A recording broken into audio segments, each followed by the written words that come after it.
Book 26 of 2020 was Mindfulness in 8 Weeks by Michael Chaskalson.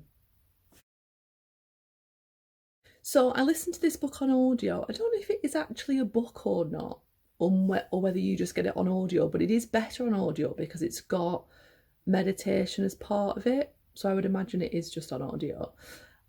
It's basically how to be more mindful with meditations.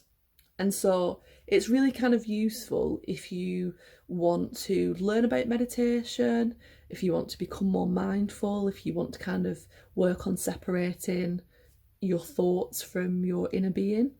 I'm quite experienced in meditation, so the things that were being discussed, I was aware of already, but I would definitely recommend for others to listen to it if you're not. So it's definitely well worth a listen.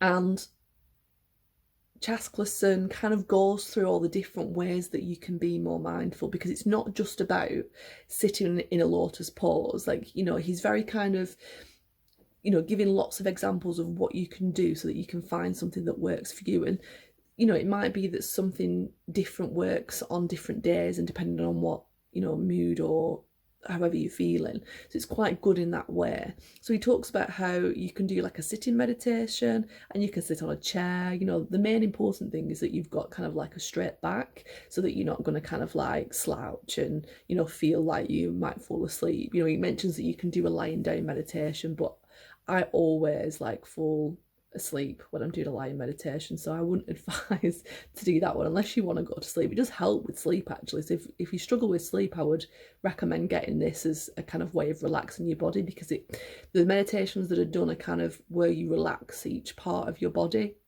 That gets you into a meditative state, so it is actually quite good for that. And that's probably why I'm not so bad at sleeping, because I kind of know how to relax my body because of practice, maybe.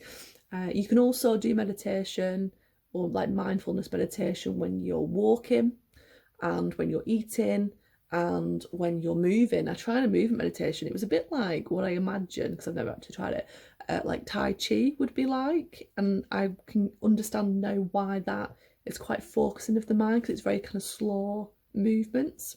And like there was a stretching element to the one that was on this audio, so that was quite interesting to try something different.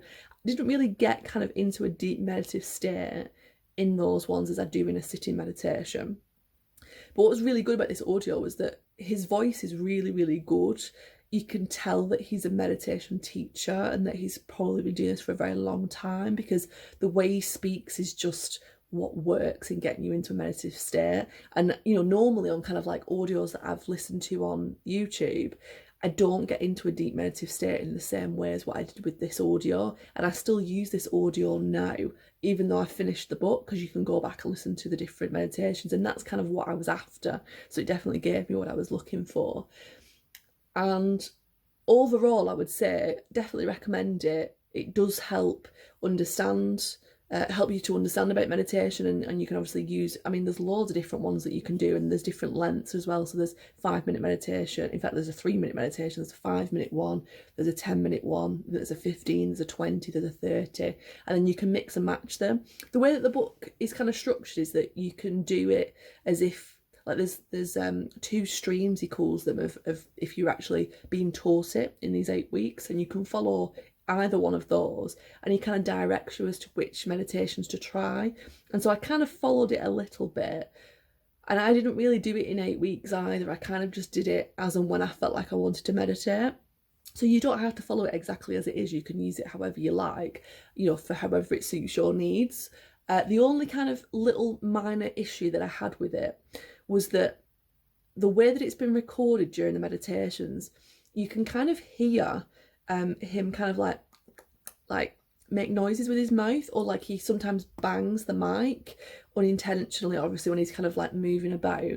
Now, I don't think it's as bad when you listen to it like just from a speaker, but when you've got headphones on, which I sometimes did because there was noise in my environment and I wanted to kind of cancel that noise out, which is silly really, because, you know, when you're meditating you shouldn't do that. Actually think about it now, but I did do that, and in the headphones it's kind of amplified, so you can really hear it, and it really kind of, you know, it breaks your concentration in your meditation. You come out of your meditation a bit and then you have to kind of go back into it again, which I suppose is actually quite good in terms of you learning how to meditate and actually get rid of the noises. But I would have preferred it if it was a little bit smoother and that had been cancelled out.